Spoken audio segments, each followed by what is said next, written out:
Hello, ഇന്നത്തെ കഥയിലേക്ക് എല്ലാവർക്കും സ്വാഗതം. ചാനൽ ആദ്യമായിട്ട് കാണുന്നവരാണെങ്കിൽ ഒന്ന് സബ്സ്ക്രൈബ് ചെയ്തിട്ട് ലൈക്ക് ചെയ്യണേ.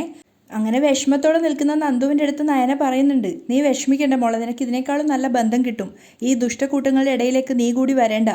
ആ സമയത്ത് എല്ലാവരും അനിയുടെ കല്യാണത്തിന് പോകാൻ റെഡിയായിട്ട് വണ്ടിയിൽ കയറിക്കൊണ്ടിരിക്കുകയാണ്. പിന്നെ കാണിക്കുന്നത് അനാമിക ഓഡിറ്റോറിയത്തിൽ വന്ന് ഇറങ്ങുകയാണ്. വളരെ വിപുലീകരിച്ചൊരു ഓഡിറ്റോറിയം തന്നെയാണ്. പക്ഷേ ഒട്ടും താല്പര്യമില്ലാതെ, ഒട്ടും സന്തോഷമില്ലാത്തൊരു രീതിയിലാണ് അനാമിക കാറിൽ നിന്ന് ഇറങ്ങുന്നത്. അതുപോലെ തന്നെ പേടിയോടുകൂടിയാണ് അവളുടെ അമ്മയാണെങ്കിലും അച്ഛനാണെങ്കിലും ഇറങ്ങുന്നത്. അച്ഛൻ ചുറ്റിലും നോക്കുന്നുണ്ട്. അതിനുശേഷം അനാമികയോട് പറയാണ്, ആ ഉപേന്ദ്രൻ ഇവിടെ എങ്ങാനും ഉണ്ടോ എന്ന് നോക്കുക. പക്ഷേ അനാമികയ്ക്ക് എല്ലാം കൊണ്ടും ഒരു ടെൻഷൻ തന്നെയാണ് അവളുടെ മുഖത്തുള്ളത്. കാരണം നന്ദുവിനെ കുറിച്ചിട്ടും അനി തന്നോട് കാണിക്കുന്ന അതൃപ്തിയെക്കുറിച്ചും അതുപോലെ ഉപേന്ദ്രൻ വരുന്നതിനെ ആലോചിച്ചിട്ടും ഒക്കെ കൂടെ അനാമികയുടെ മുഖത്തൊരു ടെൻഷൻ ഉണ്ടായിരുന്നു. ആ സമയത്ത് അവളുടെ അച്ഛൻ പറയുന്നുണ്ട്, ഉപേന്ദ്രൻ ഇവിടെയെങ്ങാൻ വരുമോ എന്ന് അറിയത്തില്ല, അതുകൊണ്ട് താലി കെട്ടുന്നത് വരെ സകല ദൈവങ്ങളെയും വിളിച്ച് പ്രാർത്ഥിച്ചോ, അയാൾ ഇവിടെ വരരുതേന്ന്. ആ സമയത്ത് അവരുടെ ഒരു കുടുംബക്കാരിയായിട്ടുള്ള സ്ത്രീ വന്നിട്ട് ചോദിക്കുന്നുണ്ട്, എന്നാലും അനന്തപുരിയിലെ പയ്യനെ എങ്ങനെ കിട്ടി രേവതി? ആ സമയത്ത് അനാമികയുടെ അമ്മ പറയുന്നുണ്ട്, അതൊക്കെ എൻ്റെ മോളുടെ മിടുക്ക, അവൾ സുന്ദരിയാണല്ലോ, അവളെ കണ്ടപ്പോൾ തന്നെ പയ്യൻ ഇഷ്ടപ്പെട്ടു. അതൊക്കെ കേട്ട് അനാമിക നാണത്തോടെ തലകുനിച്ച് നിൽക്കുകയാണ്. പിന്നെ സംസാരവും പെരുമാറ്റമൊക്കെ കേട്ടപ്പോൾ പയ്യൻ്റെ വീട്ടുകാർക്ക് മോളെ തന്നെ മതിയെന്നായി. അനാമികയുടെ അമ്മ ഇങ്ങനെ വീമ്പ് പറയാണ്. ആ സമയത്ത് അവരും പറയുന്നുണ്ട്, എന്തായാലും മോളുടെ ഭാഗ്യം തന്നെ. ആ സമയത്ത് അനാമികയുടെ അമ്മ പ്രാർത്ഥിക്കുകയാണ്, ഈശ്വര, കൈവെള്ളയിൽ വന്ന ഭാഗ്യം നീ തട്ടിത്തെറിപ്പിക്കരുതേ. അനാമികയും കൂട്ടിക്കൊണ്ട് അവളുടെ അമ്മ അകത്തേക്ക് പോവാണ്. ആ സമയത്ത് അവളുടെ അച്ഛനോടൊരു കൂട്ടുകാരൻ വന്നിട്ട് പറയുന്നുണ്ട്, എടാ, നിനക്ക് ഞാൻ 10 പവൻ തന്നത് എൻ്റെ മരുമോളുടെ സ്വർണ്ണ, കല്യാണം കഴിഞ്ഞ ഉടനെ അത് തിരിച്ചു തരണം. ഓ, ഒരു 10 പവൻ്റെ കാര്യമല്ലേ ഉള്ളൂ, അത് കല്യാണം കഴിഞ്ഞാൽ പിറ്റേന്ന് തന്നെ ഞാൻ തിരിച്ചു തരും. മോള് വിരുന്നിന് വീട്ടിലേക്ക് വരുമ്പോൾ ഞാനത് വാങ്ങി വെച്ചേക്കാം. അപ്പം അയാൾ പറയുന്നുണ്ട്, അല്ല, ഞാൻ ഓർമ്മിപ്പിച്ചേ ഉള്ളൂ. അപ്പം അഭിമാനത്തോടെ അനാമികയുടെ അച്ഛൻ പറയുന്നുണ്ട്, സ്വർണത്തിൽ മുങ്ങി നിൽക്കുന്ന ഒരു ഫാമിലിയിലേക്കാണ് എൻ്റെ മോള് പോകുന്നത്. അവിടെ പിന്നെ ഇങ്ങനെയുള്ള ചീള് കാര്യങ്ങളൊന്നും പറയരുത്. അപ്പം അയാൾ പറയുന്നുണ്ട്, 10 പവനെന്ന് പറഞ്ഞാൽ ഇന്നത്തെ വില എത്രയാണെന്ന് അറിയാലോ, 6 ലക്ഷത്തിന് മുകളിലാ. അത് എൻ്റെ സ്വർണ്ണമല്ല, എൻ്റെ മരുമോളുടെയാ, അതുകൂടി ഓർമ്മ വേണം. അപ്പം തന്നെ അയാൾ പറയുന്നുണ്ട്, എല്ലാം ഓർമ്മയുണ്ട്, ഒന്നും പേടിക്കേണ്ട, ഇപ്പം തന്നെ ഇങ്ങനെ ഓരോരുത്തരുടെയും കയ്യിൽ നിന്നും വാങ്ങിയിട്ടാ ഈ കല്യാണം നടത്തുന്നത് തന്നെ. അത് കേട്ടതും മറ്റേയാൾ ചെറുതായിട്ടൊന്ന് ഞെട്ടുന്നുണ്ട്. അപ്പം അനാമികയുടെ അച്ഛൻ പറയാണ്, അതുപോലെ തന്നെ ഉപേന്ദ്രൻ്റെ കാര്യം അറിയാലോ, അവൻ എന്നെ കൊല്ലാതെ കൊണ്ടുകൊണ്ടിരിക്കുക, സ്വർണത്തിൻ്റെ പകുതി കല്യാണം കഴിഞ്ഞാൽ അവന് കൊടുക്കേണ്ടി വരും. അപ്പം അയാൾ പറയുന്നുണ്ട്, അതൊക്കെ നിങ്ങളുടെ കാര്യം, എനിക്ക് കിട്ടാനുള്ളത് കിട്ടിയിരിക്കണം. അതും പറഞ്ഞ് അയാൾ അവിടുന്ന് പോവുകയാണ്. ഓഡിറ്റോറിയത്തിനകത്താണ് അനാമിക ഉള്ളത്. അവളുടെ 2-3 കൂട്ടുകാരികളും ചുറ്റിലും നിൽക്കുന്നുണ്ട്. ആ സമയത്ത് അനാമികയുടെ അമ്മ പറയാണ്, കല്യാണം മുടക്കാൻ ആരെങ്കിലും വരുമോന്നാ ഞങ്ങളുടെ ഇപ്പോഴത്തെ പേടി.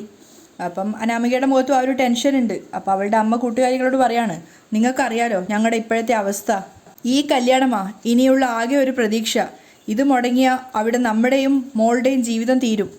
പക്ഷെ അനാമിക കോൺഫിഡൻസോടെ പറയുന്നുണ്ട്, അമ്മ പേടിക്കാതിരിക്കേ, ഇവിടെ എങ്ങും ആരും വരാൻ പോകുന്നില്ല.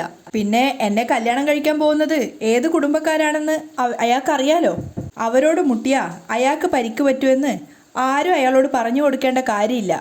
അപ്പോഴും അവളുടെ അമ്മ പറയുന്നുണ്ട്, അതൊക്കെ ശരിയാ മോളെ, പക്ഷേ അപ്പോഴും പയ്യനും പയ്യൻ്റെ വീട്ടുകാരും കാര്യങ്ങളൊക്കെ അറിഞ്ഞാൽ അത് മോശമല്ലേ.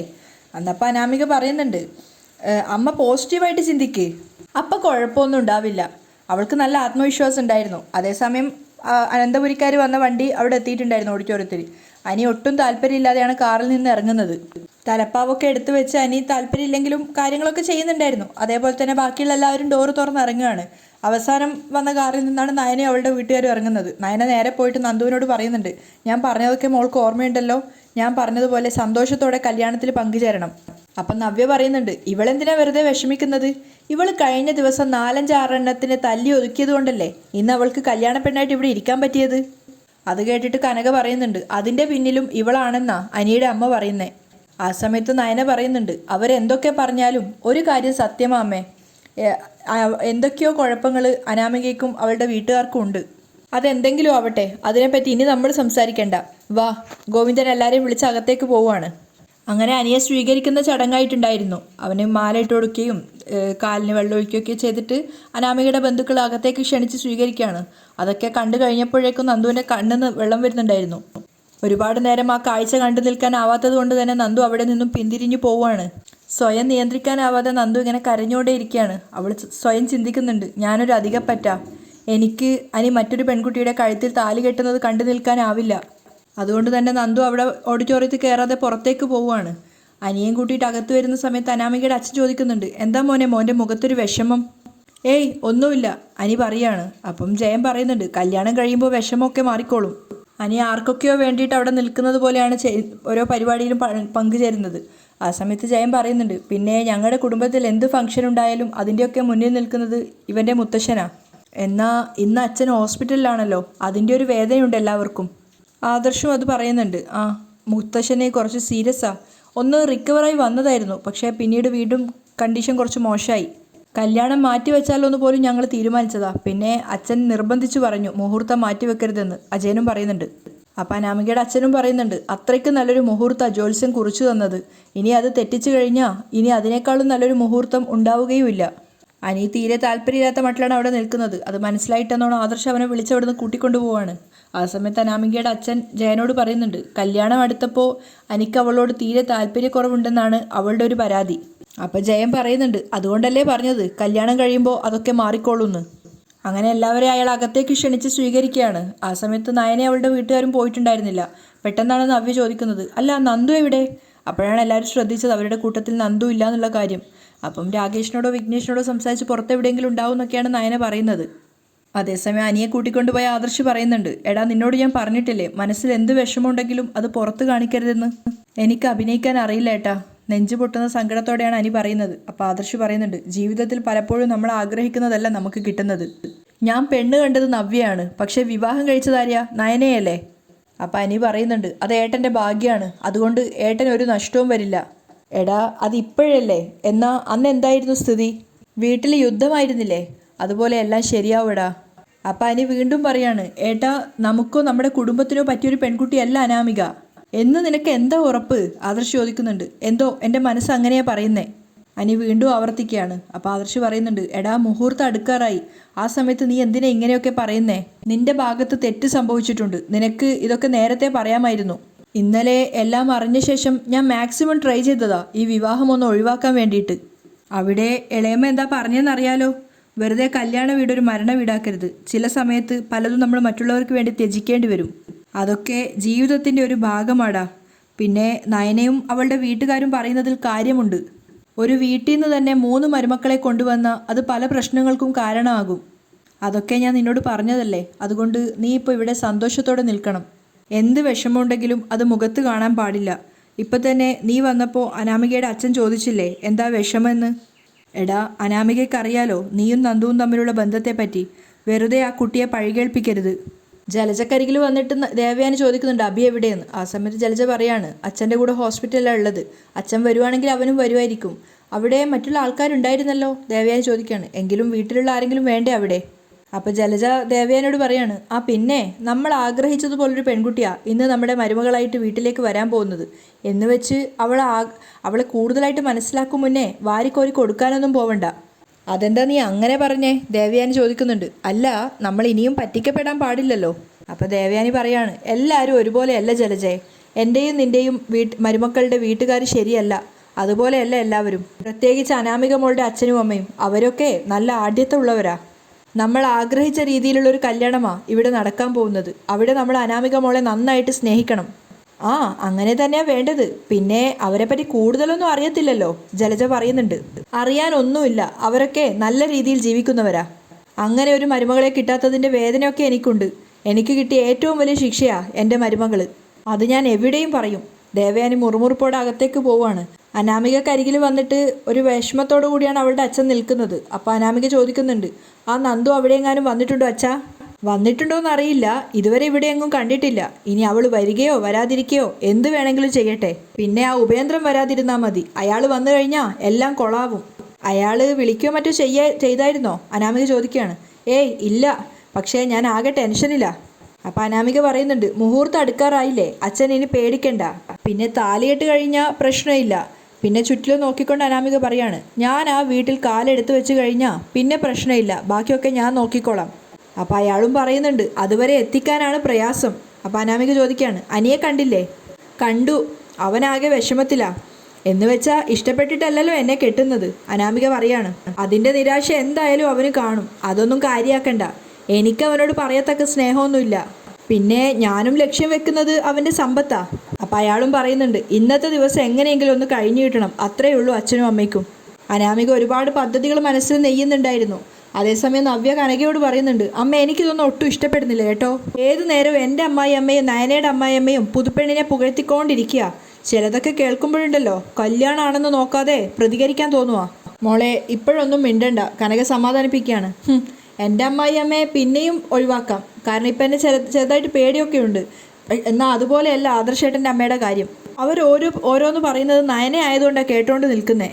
അപ്പോഴേക്കും നന്ദുവിനെ അന്വേഷിച്ചിട്ട് ഗോവിന്ദൻ വരുന്നുണ്ട്. ഇവിടെ എവിടെയെങ്കിലും ഉണ്ടാവും എന്നൊക്കെ കനക പറയാണ്. അപ്പം നവ്യം പറയുന്നുണ്ട്, നമ്മളെ കൂടെ അവൾ ഇവിടുന്ന് ഇറങ്ങിയതാണല്ലോ, പക്ഷെ എവിടെയും കാണുന്നില്ല. ഗോവിന്ദൻ പറയാണ്, പാവം ഇന്നത്തെ ചടങ്ങുകളൊന്നും കാണാനുള്ള ശക്തി അവൾക്കുണ്ടാവില്ല, അതുകൊണ്ട് എവിടെയെങ്കിലും മാറി നിൽക്കുന്നുണ്ടാവും.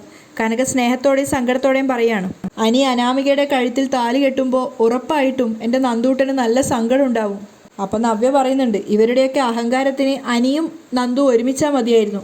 അപ്പം തന്നെ ഗോവിന്ദൻ പറയുന്നുണ്ട്, ദേ വെറുതെ അങ്ങനെ തമാശയ്ക്ക് പോലും പറയരുത്, ഇന്നത്തോടെ വലിയൊരു ടെൻഷൻ മാറിക്കിട്ടുക. അപ്പം നവ്യ പറയുന്നുണ്ട്, അച്ഛൻ്റെ അമ്മയുടെയും ടെൻഷൻ മാറിക്കിട്ടുമായിരിക്കും, പക്ഷേ ഞങ്ങളുടെ ടെൻഷൻ തുടങ്ങാൻ പോകുന്നതേ ഉള്ളൂ. അവളുടെ മുഖം കണ്ടാൽ അറിയാം അവളൊരു അഹങ്കാരിയാണെന്ന്. അപ്പം ഗോവിന്ദൻ പറയുന്നുണ്ട്, എന്തായാലും നമ്മളെക്കാളും പണവും പത്രാസുള്ള വീട്ടിലാണ് അനാമിക, അതുകൊണ്ട് നിങ്ങളുടെ രണ്ടുപേരുടെ അമ്മായിയമ്മമാർ ആ ഒരു പരിഗണന അവൾക്ക് കൊടുക്കുന്നുള്ള കാര്യം ഉറപ്പാ. ഇപ്പം തന്നെ അവരുടെയൊക്കെ സംസാരം ആ രീതിയിലാണല്ലോ, അതുകൊണ്ട് നിങ്ങളൊക്കെ ഒരു പൊടിക്ക് ഒതുങ്ങി നിൽക്കുന്നതാണ് നല്ലത്. അതിനൊന്നും എന്നെ കിട്ടത്തില്ല അച്ഛാ, അവൾക്കുള്ള അതേ അവകാശവും അധികാരവും ഞങ്ങൾക്കും ആ വീട്ടിലുണ്ട്. പിന്നെന്തിനാ ഞങ്ങൾ ഒതുങ്ങുന്നത്? നവ്യ ദേഷ്യത്തോട് ചോദിക്കുകയാണ്. അപ്പം കനക പറയുന്നുണ്ട്, അത് പിന്നെ അങ്ങനെയല്ല മോളെ, നിങ്ങൾ രണ്ടുപേരും നേർവഴിയിലൂടെയല്ലല്ലോ അവിടേക്ക് കയറിയത്. അപ്പം നവ്യ പറയുന്നുണ്ട്, അമ്മേ അങ്ങനെ ഒരു ഗതികേട് ഞങ്ങൾക്കുണ്ടായെങ്കിൽ അതിൻ്റെ കാരണക്കാരി ഞാൻ മാത്രമാ. പിന്നെ അഭിയും, അവരെന്നെ ചതിച്ചില്ലായിരുന്നെങ്കിൽ ഞാൻ നേരായ മാർഗത്തിൽ ആദർശേട്ടൻ്റെ ഭാര്യയാവില്ലായിരുന്നോ? അങ്ങനെയൊന്നും നീ പറയണ്ട. ദേ ഈ നിൽക്കുന്ന നിന്റെ അമ്മ ആ സമയത്ത് പോലും ഒരുപാട് കള്ളങ്ങൾ പറഞ്ഞതാ. കനകയെ ചൂണ്ടിക്കൊണ്ടാണ് ഗോവിന്ദൻ പറയുന്നത്. ഇവളുടെ ഏക മകളാണ് നീയെന്ന് പറഞ്ഞത് ഇവളും നീയും കൂടെയാ. ഒരിക്കലും കല്യാണത്തിൻ്റെ കാര്യത്തിൽ അങ്ങനെയൊന്നും പറയാൻ പാടില്ല. എല്ലാം അറിയുന്ന ദൈവമുണ്ടല്ലോ, പിന്നീട് ഒരു കൊട്ട് തന്നിരിക്കും. അതുകൊണ്ട് തന്നെ നിങ്ങളുടെ രണ്ടുപേരുടെയും കല്യാണശേഷം എന്നേക്കാളും ഉറക്കം നഷ്ടപ്പെട്ടത് ഇവൾക്കാ. നന്ദുവിനെ കാണുകയാണെങ്കിൽ എൻ്റെ അടുത്തേക്ക് വരാൻ പറയണം. അവൾക്ക് കുറച്ച് ദിവസത്തേക്ക് വിഷമം കാണും, എങ്കിലും ഇതിൻ്റെ പേരിൽ നമ്മൾ ഓരോരുത്തരോട് മറുപടി പറയേണ്ടി വരില്ലല്ലോ. ഗോവിന്ദൻ സമാധാനത്തോടെ അവിടുന്ന് പോവുകയാണ്. ആ സമയത്ത് നന്ദു സങ്കടത്തോടെ ഇരുന്ന് കരയാണ് അമ്പലത്തിൻ്റെ ഒരു ഭാഗത്ത്. അങ്ങോട്ടേക്കൊരു സ്വാമി വന്നിട്ട് നന്ദുവിനോട് ചോദിക്കുന്നുണ്ട്, മോളെ എന്തിനാ മോൾ കരയുന്നത്? അപ്പം നന്ദു കണ്ണീര് തുടച്ചുകൊണ്ട് പറയാണ്, അതിന് ഞാൻ കരഞ്ഞില്ലല്ലോ. അപ്പം അദ്ദേഹം പറയുന്നുണ്ട്, പുറമേയുള്ള കരച്ചിലെ കണ്ണീര് തുടച്ചാൽ ഇല്ലാതാവൂ, എന്നാൽ ഉള്ളിലുള്ള കരച്ചിലുണ്ടല്ലോ അത് അത്ര പെട്ടെന്ന് പോവില്ല. നന്ദു സങ്കടത്തോടെ അദ്ദേഹത്തെ നോക്കുകയാണ്. അപ്പം അദ്ദേഹം പറയുന്നുണ്ട്, എനിക്കറിയാം മോൾ എന്തിനാ ഇങ്ങനെ വേദനിക്കുന്നതെന്ന്. മോളുടെ മനസ്സിലൊരു പയ്യനുണ്ടല്ലോ, അവൻ മോളുടെ കഴുത്തിൽ താലി കെട്ടും. അപ്പം നന്ദു പറയാണ്, ഇനി അത് നടക്കില്ല സ്വാമി, ഇന്ന് അവൻ്റെ കല്യാണമാണ്. അപ്പം അദ്ദേഹം പറയുന്നുണ്ട്, ആയിക്കോട്ടെ, അയാൾ എത്ര കല്യാണം കഴിച്ചാലും മോൾക്കൊപ്പമേ അയാൾക്കൊരു ശാശ്വത ജീവിതം ഉണ്ടാവൂ. അതുപോലെ തന്നെ മോളൊരു ദാമ്പത്യ ജീവിതം നയിക്കുന്നുണ്ടെങ്കിൽ അത് അയാൾക്കൊപ്പമായിരിക്കും. അത് കേട്ടതും നന്ദു ശരിക്കും ഞെട്ടുകയാണ്. എനിക്കിനി അങ്ങനെ ഒരു ജീവിതം വേണ്ട, അവൾ പെട്ടെന്ന് പറയാണ്. വേണ്ടാന്ന് നമ്മൾ തീരുമാനിച്ചാലും സംഭവിക്കാനുള്ളത് സംഭവിച്ചേ തീരൂ. അദ്ദേഹം പറയാണ്, നമ്മുടെ തലവര മാറ്റാൻ നമുക്ക് പറ്റില്ലല്ലോ മോളെ. ഇത്തിരി വൈകിയായാലും മോൾ ആഗ്രഹിച്ച പയ്യൻ മോൾക്ക് സ്വന്തമാവും. അദ്ദേഹത്തിൻ്റെ വാക്കുകൾ കേട്ട് നന്ദു ശരിക്കും ഷോക്കായിട്ടുണ്ടായിരുന്നു. അതിനുശേഷം അദ്ദേഹം അവിടുന്ന് എഴുന്നേറ്റ് പോവുകയാണ്. നന്ദു നേരെ നടക്ക് മുന്നിൽ പോയി നിൽക്കുകയാണ്. അതിനുശേഷം കൈകൂപ്പിക്കൊണ്ട് കരഞ്ഞുകൊണ്ട് പ്രാർത്ഥിക്കുന്നുണ്ട്, ഇന്ന് അനിയുടെ കല്യാണമാണ്. അതിനുശേഷം അവരുടെ ജീവിതത്തിൽ ഞാനൊരു സംസാരമാവാൻ പാടില്ല. അനി എന്നും അനാമികയ്ക്കൊപ്പം നല്ലൊരു കുടുംബജീവിതം നയിക്കണം. എൻ്റെ ചേച്ചിമാർക്കും അച്ഛനമ്മമാർക്കും നല്ലൊരു ജീവിതം കിട്ടണം. എൻ്റെ പേര് പറഞ്ഞ് ഇനി അനന്തപുരി തറവാട്ടിൽ വഴക്കുണ്ടാവാൻ പാടില്ല. കണ്ണീരോടെയാണ് നന്ദു പ്രാർത്ഥിച്ചത്. അപ്പോഴേക്കും തിരുമേനി വന്നിട്ട് അവൾക്ക് പ്രസാദം കൊടുക്കുന്നുണ്ടായിരുന്നു. അത് വാങ്ങിച്ച് തിരിച്ചു പോരുന്ന വഴിക്കും നന്ദുവിൻ്റെ മനസ്സിൽ ആ സ്വാമി പറഞ്ഞ വാക്കുകളാണ്, അയാൾ എത്ര കല്യാണം കഴിച്ചാലും മോൾക്കൊപ്പം മാത്രമേ അയാൾക്കൊരു ശാശ്വത ജീവിതം ഉണ്ടാവൂ. അതുപോലെ തന്നെ മോളൊരു ദാമ്പത്യ ജീവിതം നയിക്കുന്നുണ്ടെങ്കിൽ അത് അയാൾക്കൊപ്പമായിരിക്കും. ശരിക്കും പറഞ്ഞാൽ നന്ദുവിന് വിശ്വസിക്കാനും പറ്റുന്നില്ല, പക്ഷേ കേട്ടത് സത്യമാണെങ്കിൽ എന്ന് ആഗ്രഹിക്കുന്നുണ്ടായിരുന്നു. ആ ഒരു മനസ്സിലാണ് നന്ദു ഉള്ളത്. അവിടെയാണ് ഇന്നത്തെ എപ്പിസോഡ് വൈൻഡപ്പ് ചെയ്യുന്നത്.